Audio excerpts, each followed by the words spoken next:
নয়াদিগন্ত লাইভে সবাইকে স্বাগত জানাচ্ছি। এই মুহূর্তে সঙ্গে আছি আমি, রুহুল আমিন। দর্শক, সবজির বাজারে কিন্তু ফের আবার দেখা দিয়েছে অস্বস্তি। 70 টাকার নিচে পাওয়া যাচ্ছে না কিন্তু কোনো সবজি। রাজধানীর কারওয়ান বাজার থেকে জানাচ্ছিলাম আপনাদেরকে এই নিত্য পণ্যের যে দাম ঊর্ধ্বমুখী, সে বিষয়টিকে আপনাদের যদি একটু বলে রাখি যে বিগত কয়েক মাসে যে সবজির দাম ছিল খুবই কম, সেটি কিন্তু এই মুহূর্তে একেবারেই বেড়েই চলছে। যদি একটু বলে রাখি যে গত দু এক মাসে যে সবজির দাম এতটাই কম ছিল যে কৃষকের উৎপাদন খরচও কিন্তু ওঠেনি তখন। বাড়তি খরচের কারণে কোথাও কোথাও কিন্তু কৃষক ক্ষেত থেকে সবজি তোলেননি, এমন দৃশ্য কিন্তু আমরা দেখেছি বিগত কয়েক মাসে। তবে শীত মৌসুমের সবজি নিয়ে গত 3 থেকে 4 মাস সাধারণ ক্রেতাদের মাঝে যে স্বস্তি ছিল তা এখন কিন্তু আর নেই। এখন কিন্তু যে কোনো ধরনের সবজি কিনতে আসলেই আপনাকে গুনতে হবে 70 টাকার বেশি। আমরা যেমনটি দেখছি রাজধানীর কারওয়ান বাজারে যে 70 টাকার নিচে কিন্তু কোনো সবজি মিলছে না আজকের এই কারওয়ান বাজারে। এবং পাশাপাশি কিন্তু বাড়তি তালিকায় রয়েছে পেঁয়াজ এবং ডিম। পেঁয়াজের দাম নিয়ে কিন্তু বিগত কয়েক সপ্তাহ নানা জল্পনা কল্পনা কিন্তু চলছে যে ভরা মৌসুমে পেঁয়াজের দাম বাড়তি, এটি নিয়েও কিন্তু সাধারণ মানুষের মাঝে দেখা দিয়েছে তীব্র ক্ষোভ। সাধারণ ক্রেতাদের যেমনটি অভিযোগ যে এই ভরা মৌসুমে পেঁয়াজের দাম বৃদ্ধি থাকায় তারা যেমনটি বলছেন যে নিয়মিত বাজার মনিটরিং সহ অন্যান্য যে বিষয়গুলো সেগুলো কিন্তু তারা বারবার করে বলছেন। আজ যদি একটু আপনাদেরকে বলে রাখি যে বাজারে কিন্তু প্রতি কেজি পটল, ঢেঁড়স এবং শালগম, ঝিঙ্গা, চিচিঙ্গার কেজি 60 থেকে 70 টাকা কিন্তু দরে বিক্রি হচ্ছে। তবে যেমনটি বলা হচ্ছে যে 60 থেকে 70 টাকার নিচে কিন্তু কোনো সবজি পাওয়া যাচ্ছে না আজকের এই বাজারে।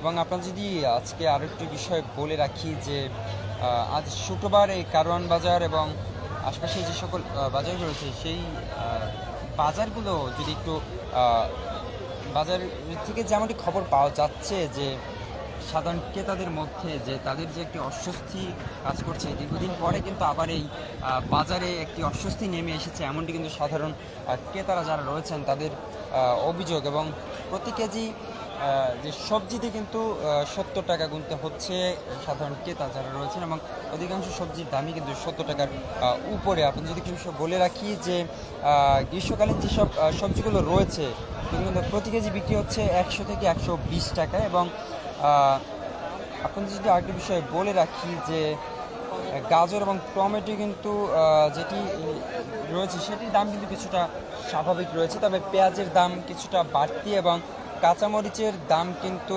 মানভেদে প্রতি কেজি বিক্রি হচ্ছে 70 থেকে 100 টাকা দরে। আমরা দেখেছি অধিকাংশ যে মানুষ যারা রয়েছেন তারা যেটি কিনছেন 80 টাকা এবং 100 টাকা দরে কিন্তু এই কাঁচামরিচ কিনছেন। রাজধানীর কারওয়ান বাজারের যে সকল ক্রেতা যারা রয়েছেন, কারওয়ান বাজারের সবজি বিক্রেতা যেমনটি বলছেন যে শীতের সবজি শেষ এবং এখন যেসব সবজি আসছে সেগুলোর দাম সবসময় বেশি থাকে। তাছাড়া আবার কৃষক দাম পায়নি, অনেককে দাম না পেয়ে সবজি রাস্তায় ফেলে দিয়েছে, তারা এখন কিছুটা বাড়তি দাম নেওয়ার চেষ্টা করছে, এমনটি কিন্তু বিক্রেতাদের পক্ষ থেকে বলা হচ্ছে।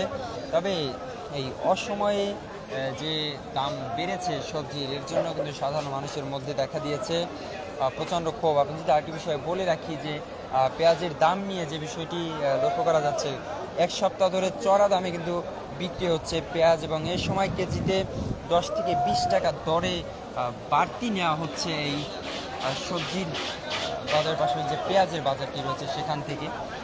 এবং আমরা যেমনটি লক্ষ্য করছি যে এই পেঁয়াজের বিক্রি হচ্ছে কিন্তু 55 থেকে 65 টাকায়, এবং পাড়া মহল্লায় এর দাম আরও বেশি। এই রাজধানীর কারওয়ান বাজারের যে পাইকারি বাজারটি রয়েছে সেখানেই কিন্তু এই দামে বিক্রি হচ্ছে পেঁয়াজ। এবং আমরা যেমনটি লক্ষ্য করেছি যে রমজান মাস শেষ হওয়ার পরে এই দাম কিন্তু কিছুটা বেড়েই চলছে, এবং রমজান মাসে কিন্তু কিছুটা স্বস্তি ছিল সাধারণ ক্রেতাদের মাঝে। সাধারণ ক্রেতারা যেমনটি বলছেন যে রমজান মাসে তাদের যেভাবে বাজার মনিটরিং করা হয়েছিল সে কারণে কিছুটা স্বস্তিতে নিত্য পণ্য যেগুলো ছিল সেগুলো ক্রয় করতে পেরেছেন সাধারণ মানুষ। তাদের দাবি আবার নিয়মিত বাজার মনিটরিং ফিরিয়ে আনার কথা কিন্তু তারা বলছেন। দর্শক, গত সপ্তাহে প্রতি ডজন যে ডিম রয়েছে সেগুলো কিন্তু কেনা হয়েছে 120 টাকা। এবং আপনি যদি আরেকটি বিষয় বলে রাখি যে ফার্মের প্রতি ডজন ডিম কিন্তু বিক্রি হচ্ছে 125 থেকে 130 টাকায়। এবং রোজার শেষ দিকে এসে মুরগির দাম ছিল কিন্তু প্রতি কেজি 170 টাকা থেকে 180 টাকা, এবং সোনালী জাতের মুরগি ছিল 250 থেকে 280 টাকা। এখন সেটি কিন্তু কিছুটা বাড়তি রয়েছে। সব কিছু মিলিয়ে কিন্তু একটি অস্বস্তি লক্ষ্য করা যাচ্ছে সাধারণ ক্রেতাদের মাঝে। দর্শক, এই ছিল আজকের এখন পর্যন্ত আমার কাছে সর্বশেষ।